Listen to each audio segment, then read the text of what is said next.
Hi, my name is Craig Mason, and I am the horn teacher at UW-Platteville. Today we're going to take a look at the etude that is required for the WSMA State Honors auditions.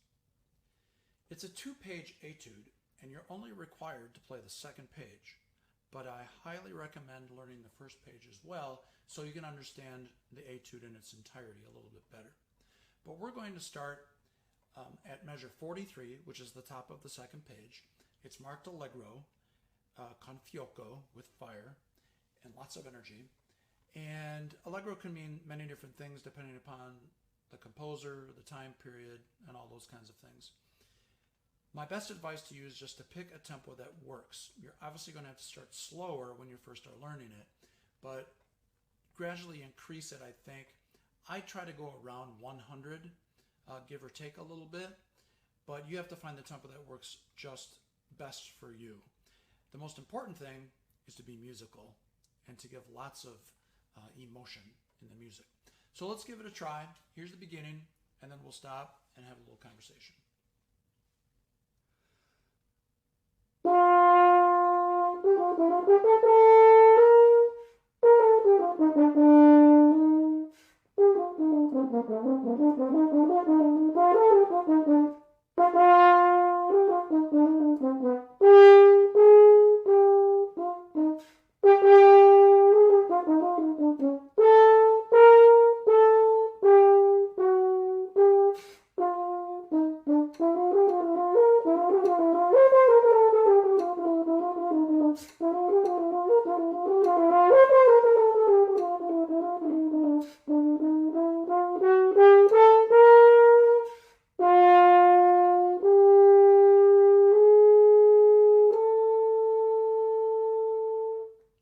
All right, let's stop there just for a second.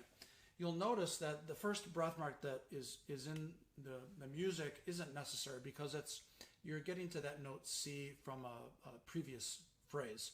And so if you're doing the whole etude, you're going to need that little breath. But I eliminate that breath.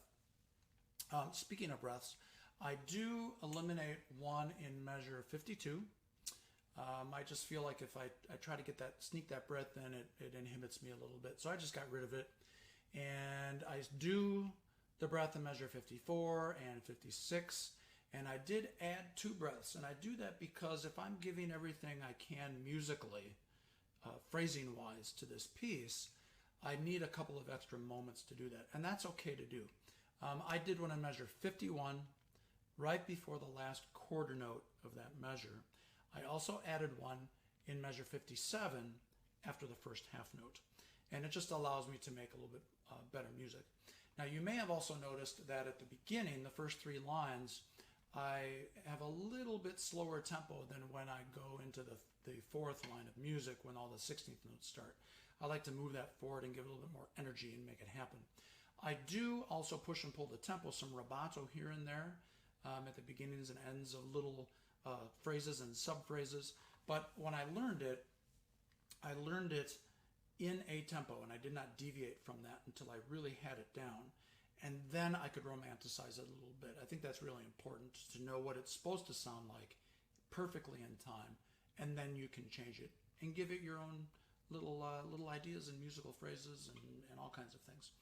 All right, so let's move on and let's go to the sextuplets.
let's talk a little bit about what just happened there.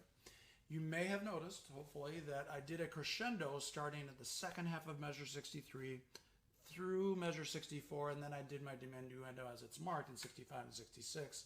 I also did a slight crescendo in measure 69 into 70, and I just feel like those notes can't be stagnant. They need to do something, because there's just a lot of long notes. So let's shape it a little bit. You can try it. If you don't like it, don't do it. Or you could try something else.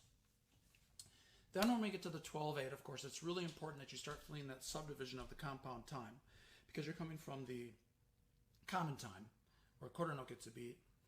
The beat gets divided into 2 equal parts. Now we're into 3 equal parts.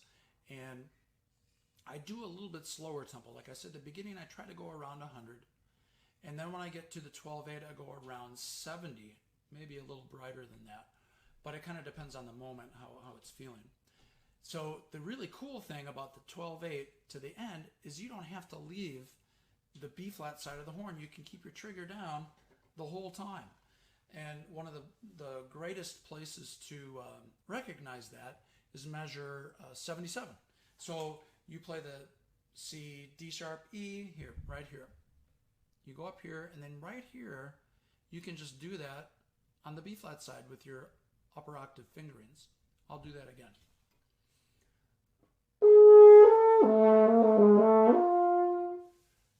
See? I keep my thumb down the whole time.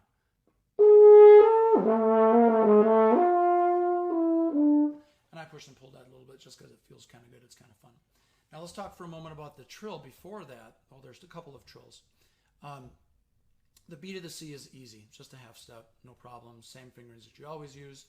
When you do the C sharp to the D, however, you don't want to be doing C sharp to D back and forth like that. It just won't work. It's impossible. So do the D, third valve. So you're going like this, 2 and 3 to 3.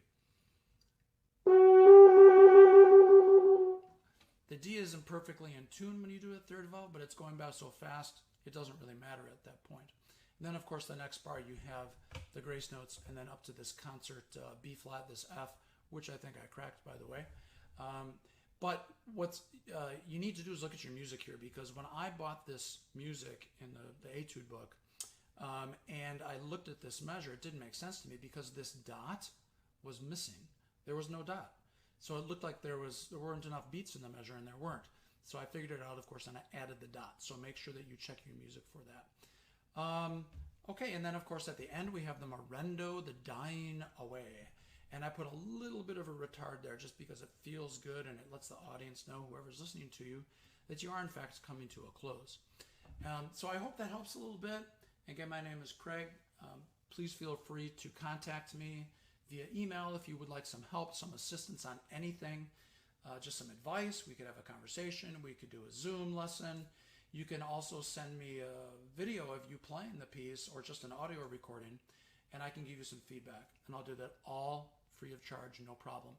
So best of luck practicing. Again, maintain a tempo until you really get it, and then make it your own. Make it your own music, your own piece, and be very expressive. That's the biggest thing. It's okay to miss a note now and then, but be expressive. Have fun.